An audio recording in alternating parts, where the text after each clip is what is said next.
La liberté d'expression mangée par la révolution, c'est un passage du single de l'artiste reggae-maker Tiken Jah Fakoly qui fait des vagues en ce moment. Eh bien, dans ce single, il traite de l'actualité politique. Ça nous intéresse à plus d'un titre. La liberté d'expression en période de crise, c'est le sujet au menu de ce nouveau numéro de votre quotidien d'information Prime Time sur la C360. Mesdames, Messieurs, bonjour et ravi de vous retrouver pour les clés de lecture. Je suis en compagnie de Monsieur Assamadou Guiré. Monsieur Guiré est membre de la Société burkinabé de géopolitique. Bonjour, Monsieur Guiré. Bonjour Monsieur Dabira et bonjour à C360. Bonjour à vous, Monsieur Niblé Nianou, vous êtes acteur de la société civile. Merci d'être passé sur ce plateau. Le single de Tiken Jah Fakoly, baptisé justement Actualité brûlante, est essentiellement politique du Togo au Cameroun. En passant par les pays de l'AES, il décrypte l'actualité politique, il appelle à ne pas brûler les pays. Il déclare que dans l'AES, la liberté d'expression est mangée par la révolution. D'aucuns estiment que c'est une sortie mal inspirée et inopportune, car selon ces analystes, ceux qui parlent aujourd'hui de liberté d'expression ne tiennent pas compte du contexte de crise sécuritaire dans lequel se trouvent les pays de l'AES. Je commence avec vous, monsieur Guiré. Est-ce un faux procès qu'on fait à l'artiste en ce moment? Alors, je pense que nous avons tous suivi, du moins écouté, cette sortie musicale de l'artiste Tiken Jah Fakoly. Et effectivement, ce passage nous a amené à beaucoup à nous interroger. À nous interroger. À nous interroger naturellement sur l'utilité ou le fondement de ces propos, pour la bonne et simple raison que nous sommes au Burkina Faso, nous sommes dans l'espace AES, nous sommes connectés naturellement aux réalités sociopolitiques de notre pays. Et lorsqu'on écoute, parce que même au Burkina Faso, il y a certaines voix effectivement qui disent que nous ne sommes pas dans nous ne sommes pas dans la liberté d'expression. Et pour revenir sur le... Mais est-ce que ce n'est pas un fait?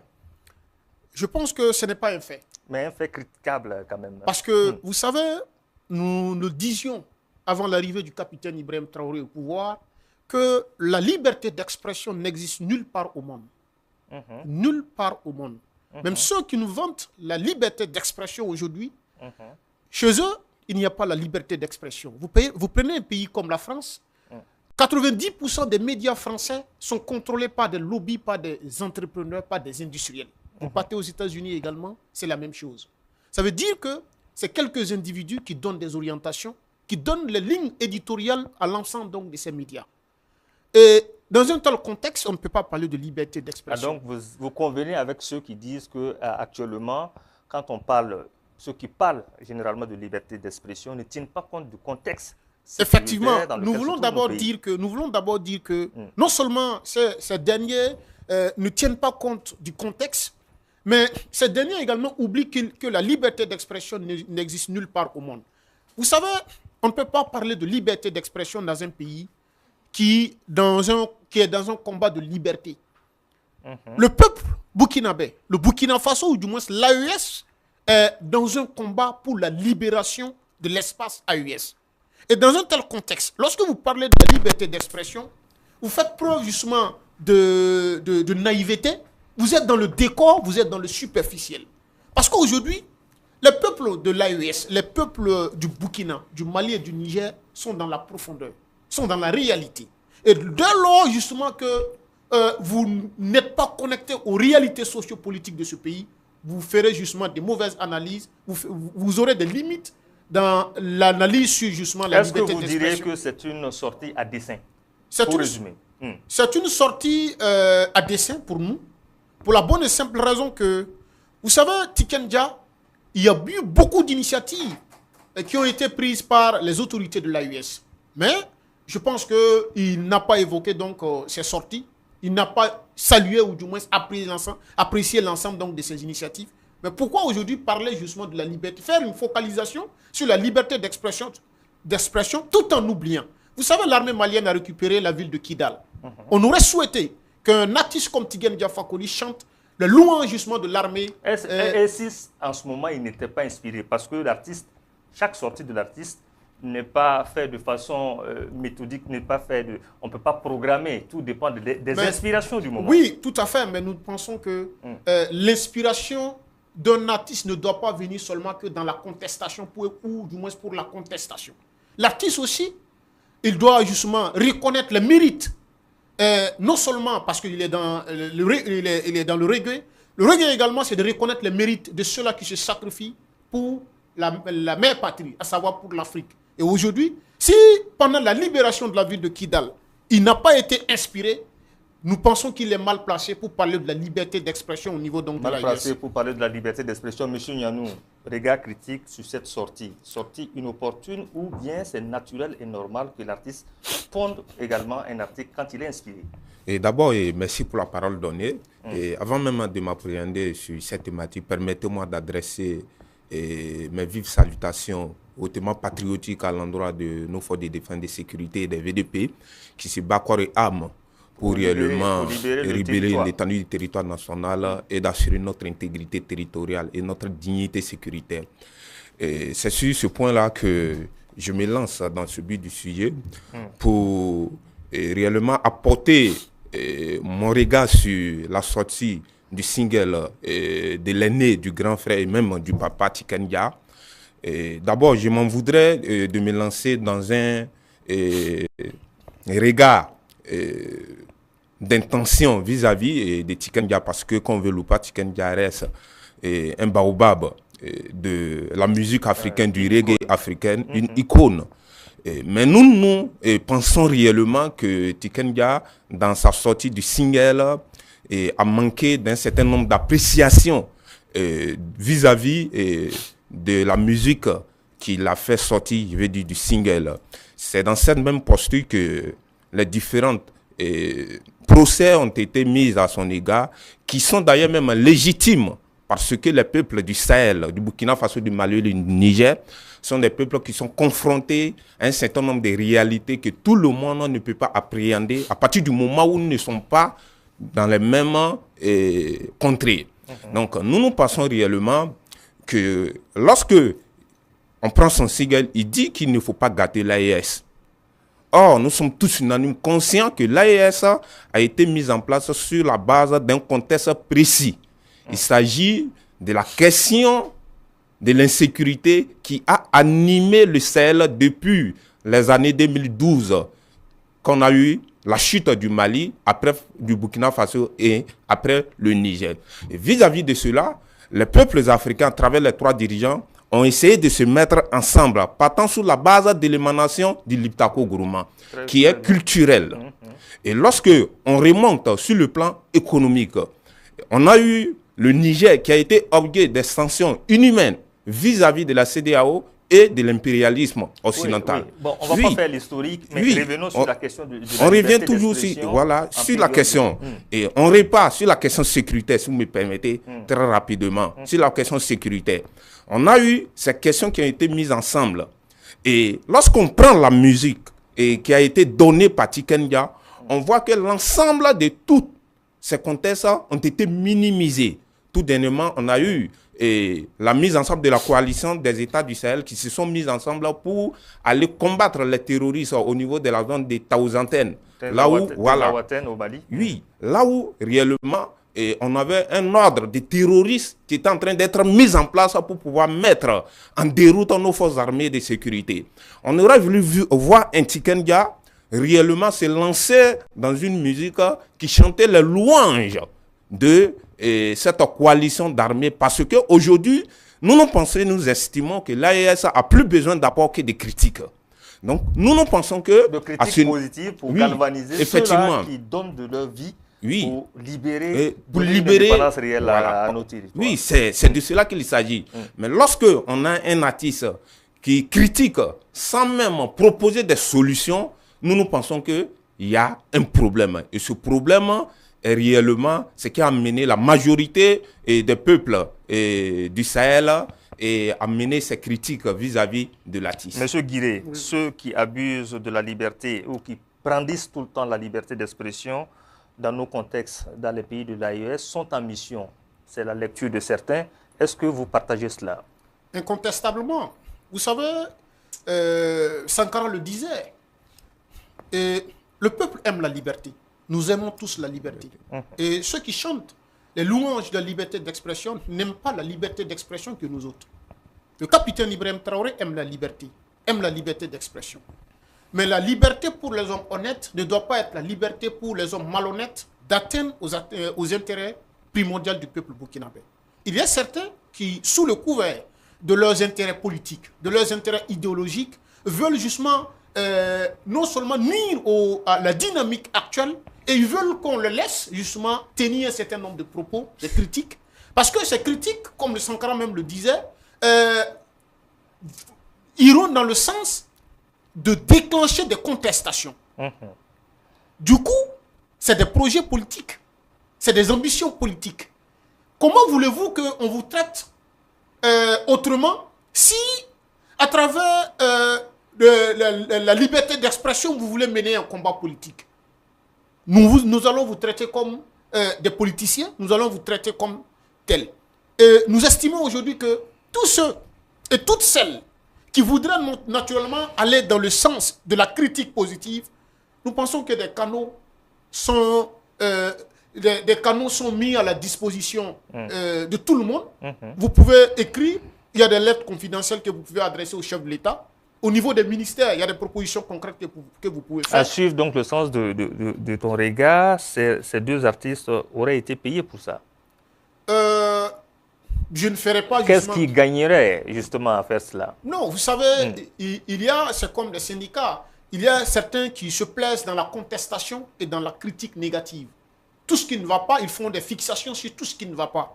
Mais il y a certains également qui vont, il y a des artistes qui vont... C'est toujours le verre à moitié vide. Vous avez vu Kamano, l'artiste guinéen, Eli Kamano aujourd'hui, qui apprécie tout ce qui se fait au niveau donc, de l'AES. Donc nous estimons que les artistes comme Tiken Jah Fakoly ont beaucoup plus de fixation sur ce qui ne va pas. Et nous estimons que nous sollicitons, ou du moins nous proposons qu'ils essaient aussi de voir comment apprécier les efforts qui sont faits au niveau donc, des différents pays. Parce que ce que les gens ne savent pas, c'est que les ennemis de l'AES, ou du moins les ennemis de l'Afrique, utilisent justement ces types de sorties pour essayer d'instrumentaliser les opinions publiques nationales et internationales. Donc il faut être très vigilant sur ces propos, sur ces critiques-là. Et nous estimons que, comme je le disais, il y a des canaux.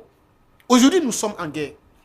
En guerre, lorsque vous êtes en guerre, vous n'accordez pas du temps aux critiques. La priorité étant de libérer déjà le territoire et après, on pourrait déjà revenir sur le critique. Comment voulez-vous que des citoyens d'un pays aient la liberté d'expression de dire tout ce qu'ils veulent si le pays lui-même n'est pas en liberté? Il faut tenir compte de ce contexte-là. Nous avons des priorités. Lorsque vous allez à Falangoutou, du moins lorsque vous allez à Djikofe ou à Tampoui, la vendeuse de Benga, lorsque vous lui demandez à savoir quelle est sa priorité actuellement, c'est comment nourrir ses enfants. C'est comment elle se lève le matin, elle arrive à avoir des sous pour scolariser ses enfants. Elle n'a rien à foutre avec vos histoires de liberté d'expression. Nous sommes plus de 20 millions de Burkinabés, mais c'est quelques-uns qui ont été récupérés pour le front. Et je pense aussi que le front ce n'est pas une sanction en tant que telle. Le front, c'est amener de certains à aller voir la réalité du terrain pour mieux apprécier. On a vu les résultats que cela a donné. Quand certains sont revenus, ils ont changé de discours. Monsieur Niblé, quand on suit bien le single, le parcours donc, des pays, Togo, Côte d'Ivoire, Tchad, Cameroun, ce qui revient le plus, c'est qu'il touche du doigt la question des élections. On dira que Tiken Jah Fakoly était un fervent défenseur de la démocratie, mais doit-on faire de la démocratie à l'occidental? C'est la question qu'il faut se poser aussi. D'abord, à ce niveau, il y a un problème fondamental dans les pays africains. Il s'agit de la réflexion par procuration.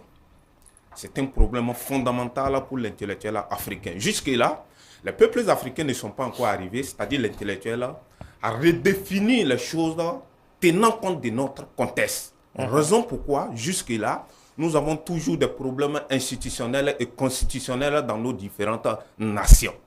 Donc nous pensons qu'à ce niveau, ce n'est plus à quelqu'un de venir dire aux peuples africains comment vous devrez définir ce qu'on appelle la liberté d'expression ou comment vous devrez définir votre démocratie. C'est à nous de nous asseoir, de définir notre démocratie vis-à-vis de nos réalités socio-culturelles. Parce que nous avons une classe intellectuelle qui souffre d'un problème qui est d'ordre psychologique, qui est d'ordre sociologique et qui est d'ordre culturel. Donc du coup, tant que les peuples africains ne seront pas à mesure de définir les principes fondamentaux. Pour paraphraser Thomas Sankara, il faut oser inventer l'avenir. Oui, il faut inventer notre modèle qui tient compte de nos valeurs. Oui, effectivement. Donc pour dire quoi? Lorsqu'on parle de la liberté d'expression, il faudra retenir qu'il y a le droit à la vie. On a vu en décembre plus de 4000 terroristes qui sont venus envahir la ville de Djibo. Quelles auraient été les conséquences s'il arrivait que ces derniers prenaient la ville de Djibo? Donc, aujourd'hui, c'est une lutte qui est en train d'être menée pour la souveraineté des pays africains, notamment du Burkina Faso, du Mali et du Niger. Et les acteurs qui ont mis notre pays dans ces chaos sont connus. Et ce sont ces mêmes derniers qui détiennent tous les maillons de la liberté d'expression. Et ce sont les mêmes qui définissent comment la liberté d'expression doit être orientée d'un point de vue intellectuel.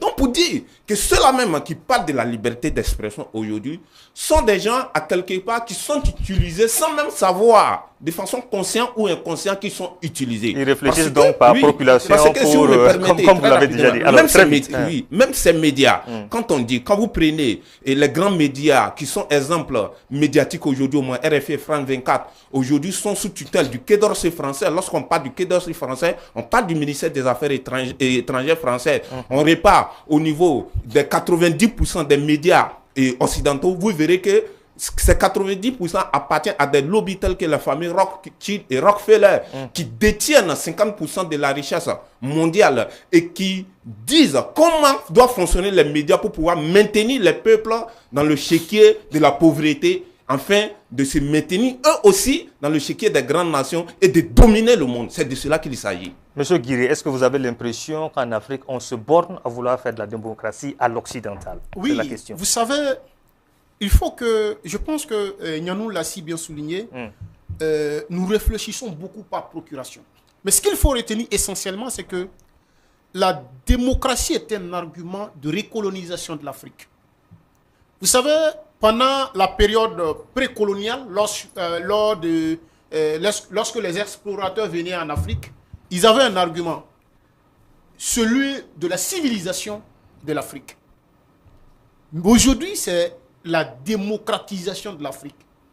Je vais vous parler d'une institution, aujourd'hui, pour les Américains, qui est un outil d'influence et d'espionnage des autres pays, qui est un outil même pour la CIA.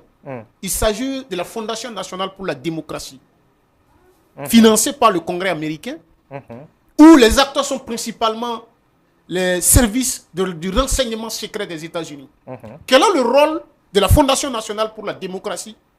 C'est de faire le travail que... Parce qu'avant, c'était la CIA ouvertement qui espionnait, ou du moins qui travaillait à l'extérieur. Désormais, il faut passer par un autre argument. Il s'agit de la démocratie.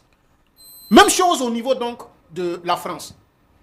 C'est un élément, c'est un outil. On dit que nous avons une vision du monde, nous avons une lecture du monde, nous avons une idéologie du monde. Et c'est le système dominant qui a cette vision, cette idéologie et cette politique. Et qu'est-ce qu'on fait? On doit vous démocratiser.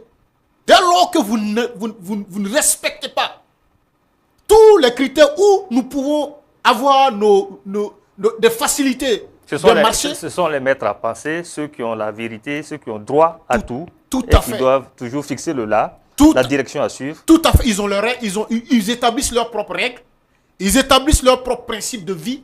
Dès lors que vous rentrez... Ils ne tiennent pas compte des mondes multipolaires. C'est à sens unique. C'est à sens unique.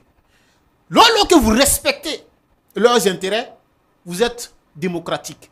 Mais dès lors que vous avez une politique nationaliste, parce que le but de la démocratie, ils ont une organisation qu'ils appellent OSIWA, Open Society for West Africa, les sociétés ouvertes. Le but de la démocratie, les sociétés ouvertes. Et lorsque les sociétés sont ouvertes, la libre circulation de leurs marchandises et aussi l'influence de leur culture.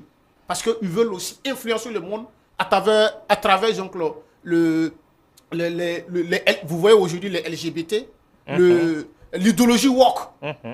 Donc aujourd'hui, nous, on ne peut pas nous considérer comme un pays démocratique. Et les pays de l'AES qui veulent se départir de tout cela, qui ne se reconnaissent pas en tout cela, ça pose naturellement problème à leur niveau. Nous serons considérés comme des pays non démocratiques, exactement. Et qu'il faut ramener. Oui, exactement comme la Chine, exactement comme la Russie, qui sont aujourd'hui considérés comme des pays non démocratiques. Pourtant, moi j'ai été en Chine.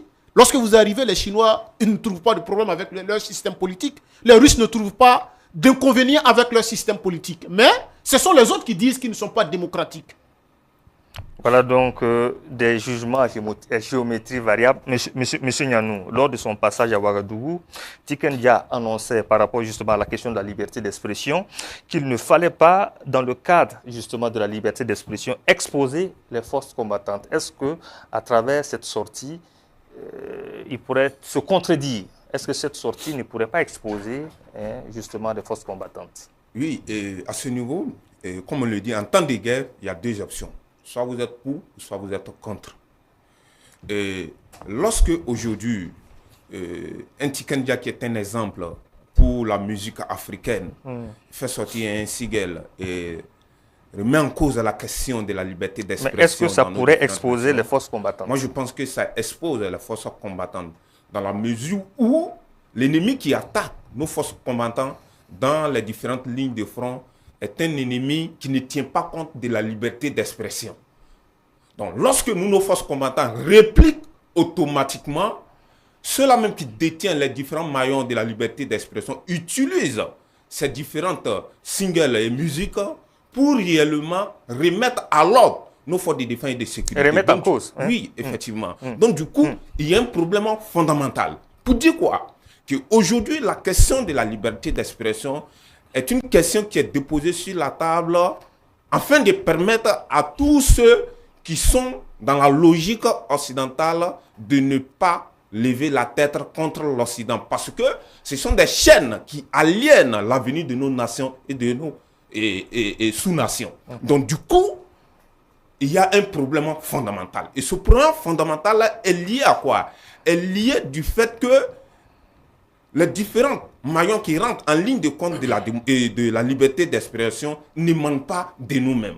Donc, du coup, l'Occident est obligé d'utiliser cela pour atteindre ses objectifs. Parce que, qu'on veut ou pas, pendant la Seconde Guerre mondiale, et je ne pense pas qu'un artiste en France ou aux États-Unis pouvait se lever et faire sortir un single où là où on remettait en cause la question de la liberté d'expression. Jamais les forces américaines, avant même de rentrer en Allemagne, ont détruit la ville de Brescia qui a fait plus de 40 000 morts. Mais quel artiste occidental s'est levé et chanté contre cela? Pour dire quoi? Qu'on ne peut pas faire les omelettes sans casser les yeux. Aujourd'hui, on a l'Israël, on a l'Ukraine.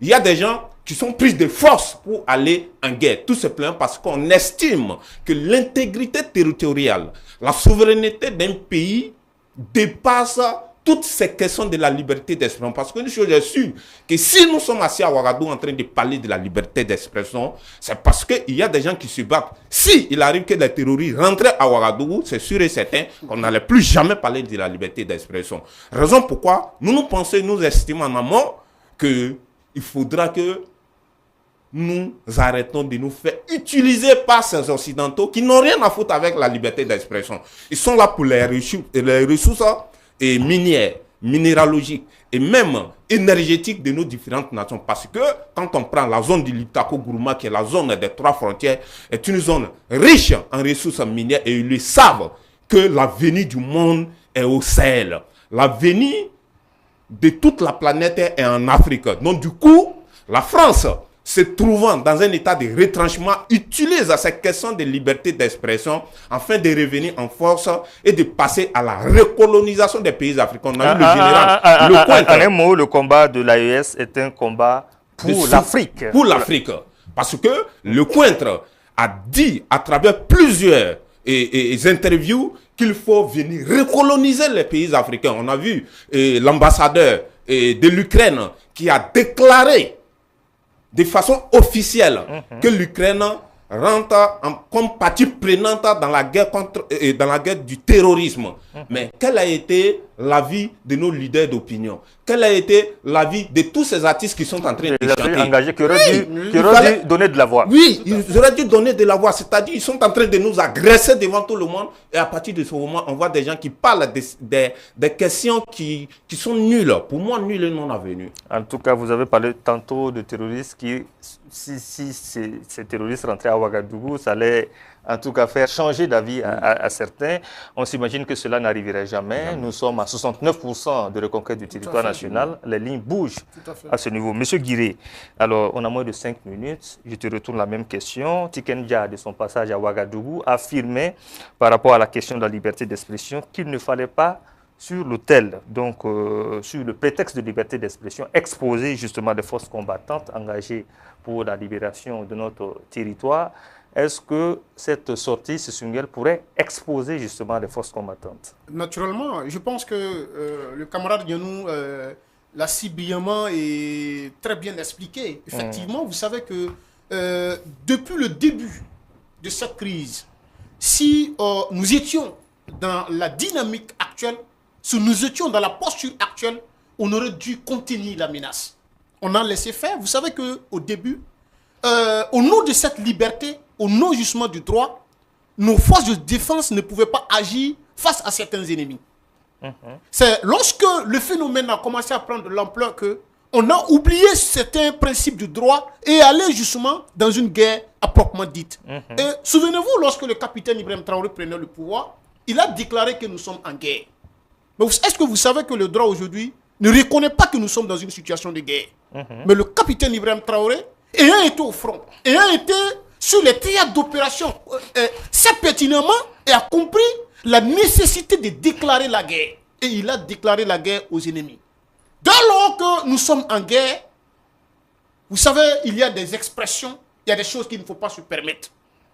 Si nous voulons mener la guerre et gagner la guerre, il faudrait qu'on limite un certain nombre de propos.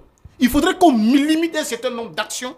Parce que, Yanou l'a si bien souligné, la souveraineté d'un État, l'intégrité territoriale d'un État dépasse toutes ces questions individuelles, toutes ces considérations individuelles. Il faut penser à la nation d'abord. Il faut penser à la nation. Je vous assure que ce qui se passe, on n'a jamais vu un artiste ukrainien parler de la liberté d'expression en Ukraine. Parce qu'effectivement, l'Ukraine est en guerre. La Russie, effectivement, est dans une opération de démilitarisation de l'Ukraine. Et vous ne verrez pas un artiste russe dire effectivement que voilà, il y a la liberté d'expression et ainsi de suite. Nous pensons que si les autres ne peuvent pas chanter nos louanges, nous avons l'obligation, le devoir de dire que nos forces de défense et de sécurité font un travail impeccable et que nos autorités font également un travail impeccable et que des questions de liberté, moi j'ai d'autres, nous tous, chacun a sa liberté, chacun peut justement revendiquer certaines libertés, mais au nom justement du contexte dans lequel nous sommes, nous faisons fi de certaines considérations et nous nous concentrons pour la libération de notre pays parce que nous n'avons pas nulle part où aller. Les autres, ceux effectivement qui parlent même de la liberté d'expression, généralement sont hors du pays. Et nous sommes au niveau du Burkina Faso. Vous savez, nous ne sommes pas au même niveau de contact avec la réalité réelle du peuple et nous n'avons pas les mêmes intérêts.